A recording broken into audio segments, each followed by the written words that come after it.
What if the most important weapon in the Iran-Israel conflict is not the missile that hits the target, but the missile that forces an entire country to question whether its shield can still protect it?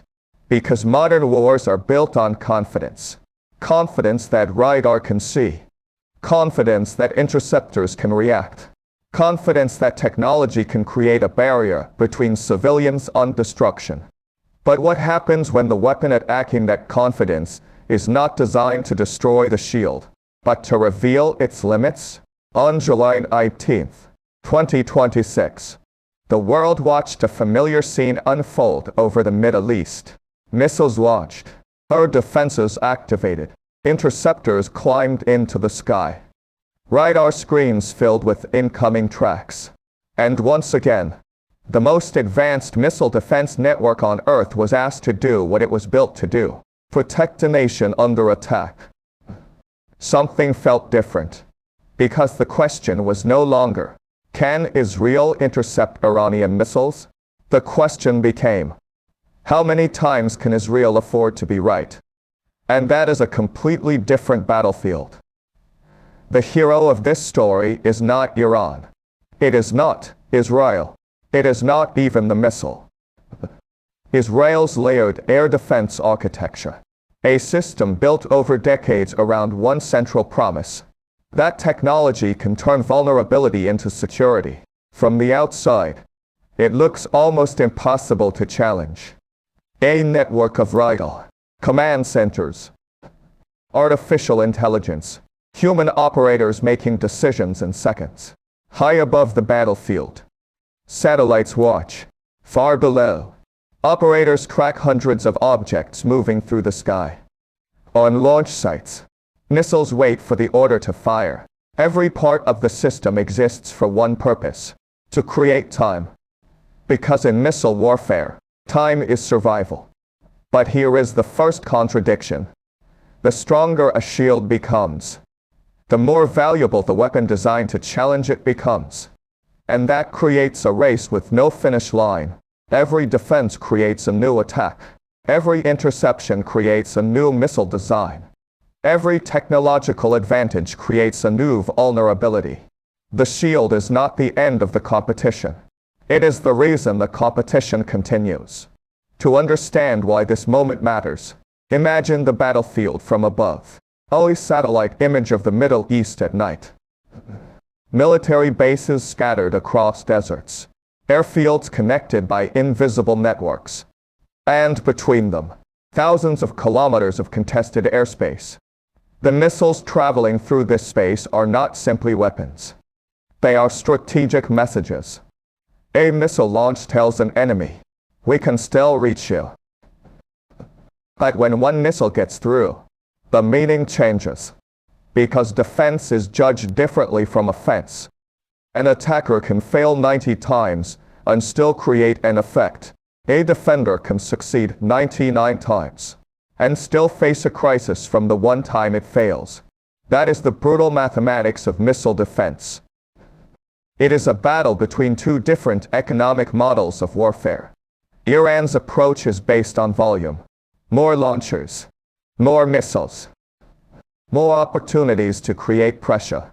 Israel's approach is based on precision, advanced sensors, layered defenses designed to stop threats before they reach populated areas. At first glance, Israel appears to hold the advantage. Its systems are more advanced.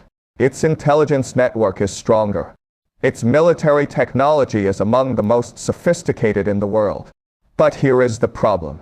Precision is expensive. And war is measured not only by capability. It is measured by endurance. Inside an Israeli command center, the battle is not dramatic like a movie. There are no soldiers charging across a battlefield. No tanks moving through smoke. Numbers.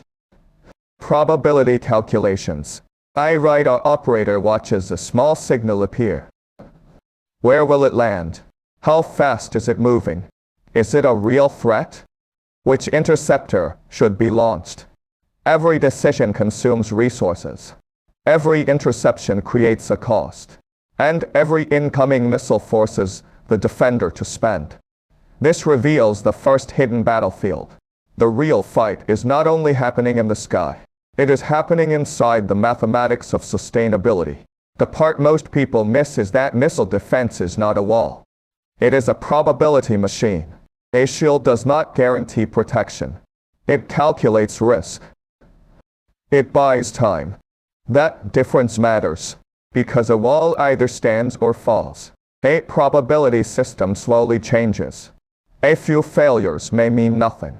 A pattern of failures means everything. And that is why the debate surrounding Iran's newer missile systems has become so important. Not because they are necessarily unstoppable, but because they may be designed around a different question. Not can this missile defeat every interceptor, but can this missile make the defender spend more than the attacker? This idea is not new. History is filled with weapons designed to challenge defensive systems. During the Gulf War in 1991, the world watched another missile defense debate unfold. American Patriot batteries were presented as a symbol of technological superiority. The message was powerful. Missiles could now be stopped. The age of helplessness was ending. But later analysis revealed a more complicated reality. The Patriot system had performed against some threats better than others. The battlefield was not as simple as the public image suggested. The lesson was not that technology failed. The lesson was more important. Every defense system is designed around assumptions.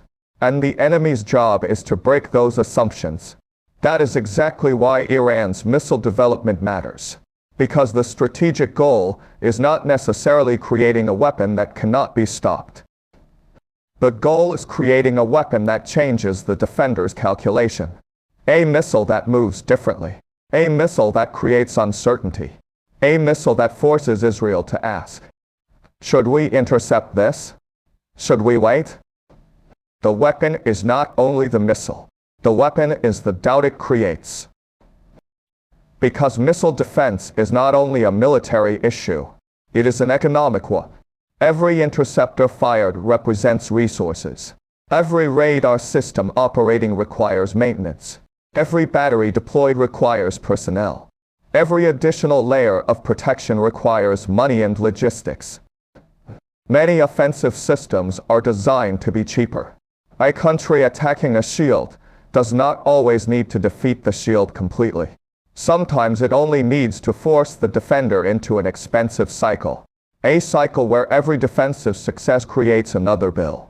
And that creates the second contradiction. The better the shield performs, the more valuable it becomes to attack. But Iran's strategy also carries a major risk. Because missile warfare is not only about technology, it is about escalation. A missile launch can send a signal, but it can also trigger a response. And this is where politics enters the battlefield. On July 19th, Israeli Defense Minister Israel Katz publicly declared that Israel would respond to attacks without dependence or conditions. A message of independence. A message of strength. But behind the scenes, another story was emerging. Reports suggested Washington was attempting to limit how freely Israel could escalate. Not because of doubts about Israel's military ability, but because every military action creates consequences beyond the battlefield. Oil markets, regional alliances, American forces, global diplomacy. But the consequences travel much farther. The visible conflict is easy to see. Interceptors, military statements. But the hidden conflict is much harder to recognize. It is a competition over endurance. Who can continue longer? Who can adapt faster? Who can force the other side to spend more? And who controls the decisions after the explosions disappear? Because the most important moment in a missile war may not be when the missile launches. It may be the moment after. When leaders look at the damage. When commanders review the data. When governments decide whether the next move is attack, defense, or restraint. And that leads to the question that defines this entire conflict. Everyone is watching the missiles. Everyone is counting interceptions. Everyone is asking who won the latest exchange. But what they may be missing is something deeper. A shield does not lose because one missile gets through. A shield becomes vulnerable when the enemy discovers how to change the rules of the game. And Iran may not be trying to destroy Israel's defense system. It may be trying to force Israel into a future where defending itself becomes harder, slower, and more expensive. Because the next phase of this war will not be decided only by the missile that reaches the target. It will be decided by whether the shield can survive the pressure created around it. And that is where the real battle begins. Everyone thinks this battle is about missiles and interceptors. But the real battle is about something much harder to defend: decision-making. Because a missile defense system does not only protect cities, it protects the ability of leaders to make choices under pressure. And that changes everything. The purpose of a shield is not simply to stop weapons. Freedom to wait. Freedom to negotiate. Freedom to respond on your own timeline. But when an opponent begins to challenge the assumptions behind that shield, that freedom starts to shrink. And that is the hidden battlefield of the Iran-Israel conflict. Not the sky above the Middle East. The space between military capability and political decision. Everyone thinks this war is about whether Iran can break through Israel's air defenses. But the real war is about whether Iran can change the cost calculation behind those defenses. Because a defense system can survive a missile. It can survive many missiles. That is the question. And it is the reason the missile itself may not be the most important part of the story. The important part is what the missile forces the other side to do. Look inside the Israeli defense network. The radar detects a launch. The command system analyzes the trajectory. The computer calculates probability. For the outside world, it looks like a technological miracle. But behind that miracle is a hidden chain. Manufacturing, supply lines, maintenance, budget decisions, human operators, industrial capacity. A missile defense system is not only a military machine. It is an industrial ecosystem. And ecosystems have limits. The war moves from the sky to the factory, from the missile launch site to the production line, from the battlefield to the economy. The lesson here is simple. A weapon does not need to defeat an enemy system completely. It only needs to create enough pressure that the enemy must adapt. And adaptation has a cost.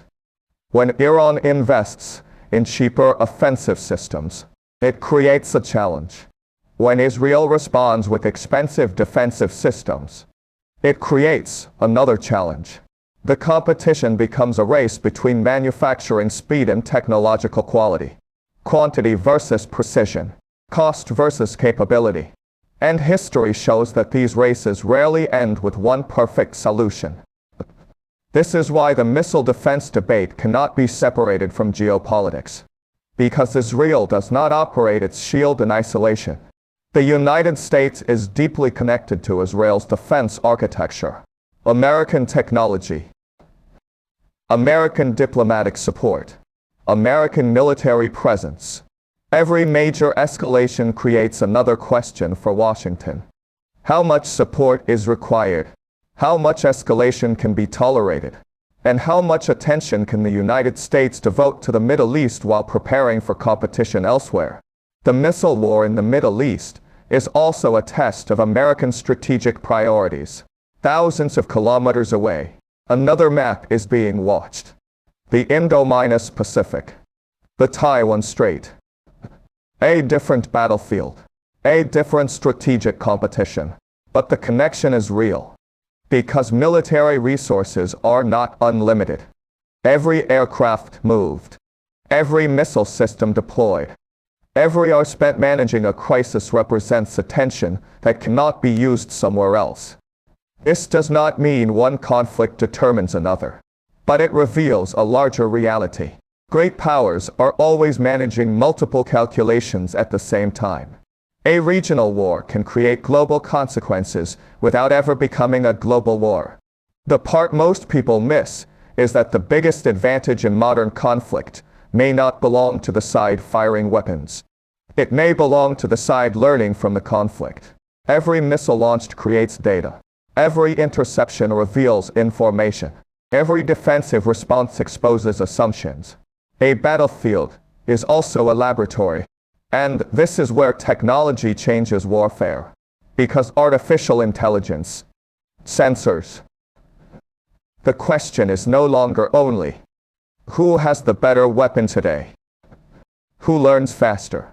Imagine a radar operator watching a missile approach. The screen does not show politics. It does not show diplomacy. It does not show international pressure. It only shows physics. Altitude.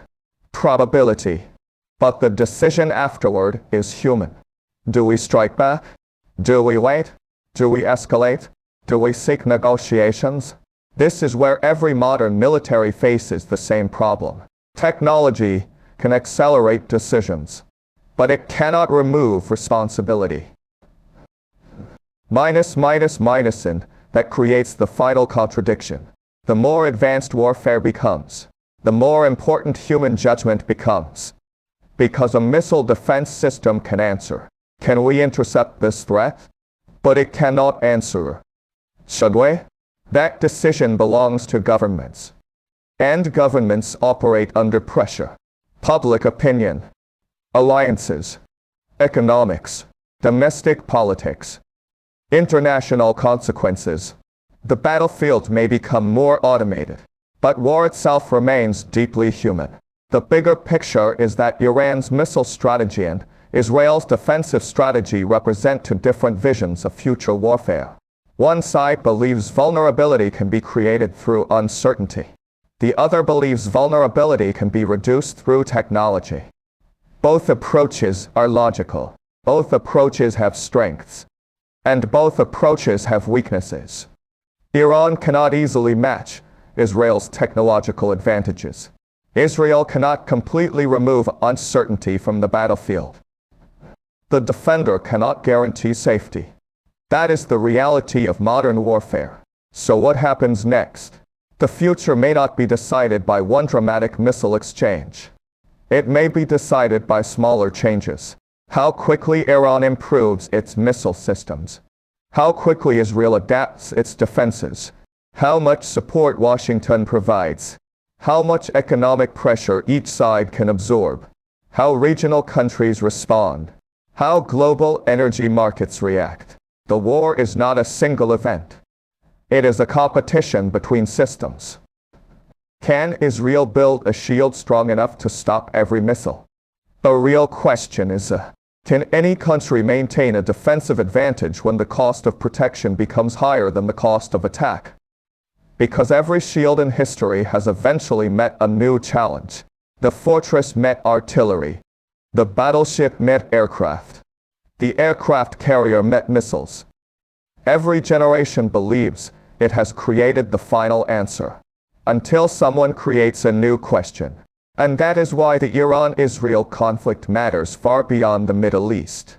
It is a preview of a future where wars are not only fought between armies. They are fought between algorithms, factories, supply chains, economies, and human decisions made under extreme pressure. So the question for the future is not simply, who has the strongest weapon? The deeper question is, who can build the most adaptable system before the next battlefield changes the rules again? Do you believe future wars will be won by the nation with the most powerful weapons? Or by the nation that can adapt faster than anyone else?